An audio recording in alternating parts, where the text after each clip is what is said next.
Bonsoir à tous, bienvenue dans notre édition régionale. Voici nos principaux titres.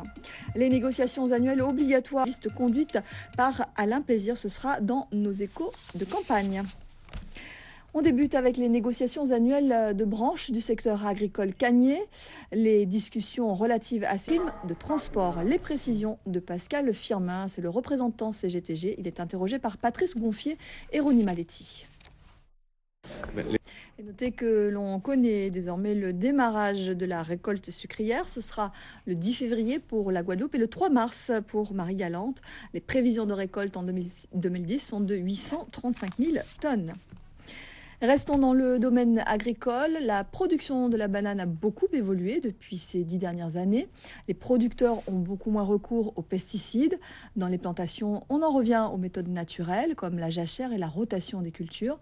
Et puis les producteurs utilisent volontiers les plantes de couverture. C'est ce procédé innovant qui a été présenté ce matin par les services du CIRAD et les producteurs de Guadeloupe. Compte rendu de Jean-Charles Théobald et Christian Nanquin.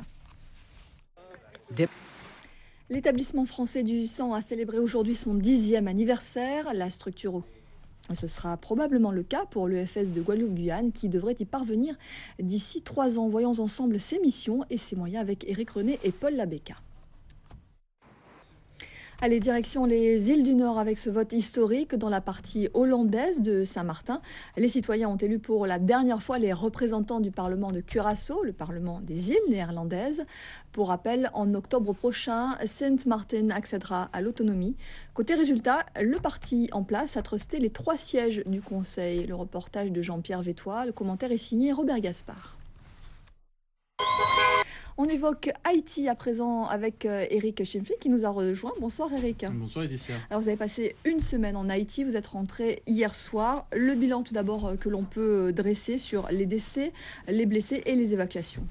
Une rue pour passer la nuit tous ensemble, voilà. Alors justement, les premiers jours, l'urgence était concentrée sur les soins, sur l'alimentaire.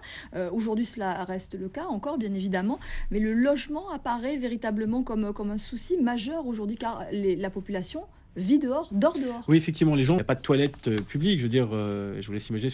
Alors, vous êtes également rendu en dehors de Port-au-Prince. Est-ce que les habitants vivent mieux là-bas, dans les communes qui n'ont pas été, on va dire, frappées de plein fouet, ou en tout cas qui étaient assez éloignées de l'épicentre? Et comment, justement, l'afflux de la population venue se réfugier est-il géré, est-il vécu? Il n'y a aucune infrastructure de prévue pour accueillir. Malgré tout, vous avez pu constater que l'économie repart, une petite économie, une microéconomie, on va dire. Vous avez croisé des marchandes de fruits dans les rues, des vendeurs d'eau, on prépare même des plats cuisinés dans les artères de la... Alors très brièvement, Éric, sur la présence américaine maintenant, qui, on peut le dire, a malgré tout apporté une aide humanitaire, une aide logistique aussi avec son armée. Merci beaucoup Éric Stimpfling d'être venu sur ce plateau, nous rendre compte de tout ce que vous avez pu voir, de ce que vous avez pu vivre en Haïti. Merci encore. Puis vous le savez probablement, c'est la semaine de solidarité pour Haïti. Dans ce cadre, RFO avec ses partenaires, Cap Excellence, le Secours catholique et France Antilles se mobilisent. Objectif, remplir un conteneur entier d'eau. Pour ce faire, il suffit que chaque donateur apporte dans le hall de RFO un pack d'eau. Lise Dolmar, Ronnie Maletti. À noter ce soir dans le magazine Archipel, un documentaire, Les enfants perdus d'Haïti, ce sera à 20h10. Et nous en arrivons à nos échos de campagne avec Alex Robin. Bonsoir. Et encore des révélations surprenantes dans la campagne des régionales 2010. Oui, la dernière en date, Laetitia, a été annoncée ce matin par... La préparation de listes et des marches sur le terrain occupe les différents protagonistes des élections, ça c'est clair. Oui, la liste, la région Outre-mer. Alain Plaisir, syndicaliste qu'on connaît bien, membre du LKP, se lance lui aussi dans la campagne avec son groupe, le SIPA. Oui. Une autre voix dans cette pré-campagne, elle se dit populaire avec une possible évolution plus politique, Alex. Oui, la parole, Laetitia, n'est pas exclue. Voilà pour les échos de campagne de ce lundi, mais on vous retrouve vendredi, Alex. Oui, ça bouge dans tous les sens. C'est une campagne effectivement riche en rebondissements et en surprises. Merci encore. La 16e édition du FEMI est lancée. Jusqu'à la fin de la semaine, le public va pouvoir découvrir des films d'auteurs et aller à la rencontre d'acteurs et de réalisateurs. Des films issus d'une production internationale, des Caraïbes et des pays du Sud. Ce matin, l'heure était à la sélection des films documentaires. Le reportage de Gérard César et Alfonso Martinez.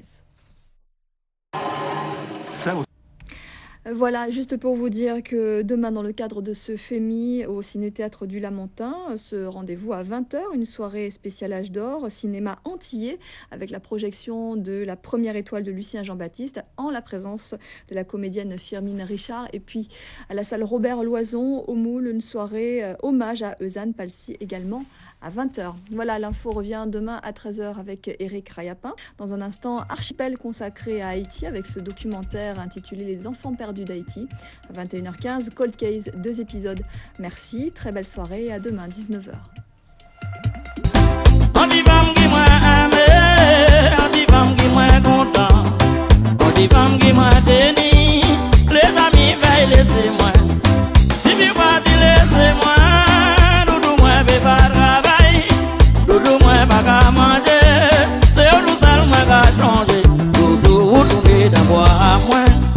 Vini wote lembe si moi, vini wote chagrin si moi.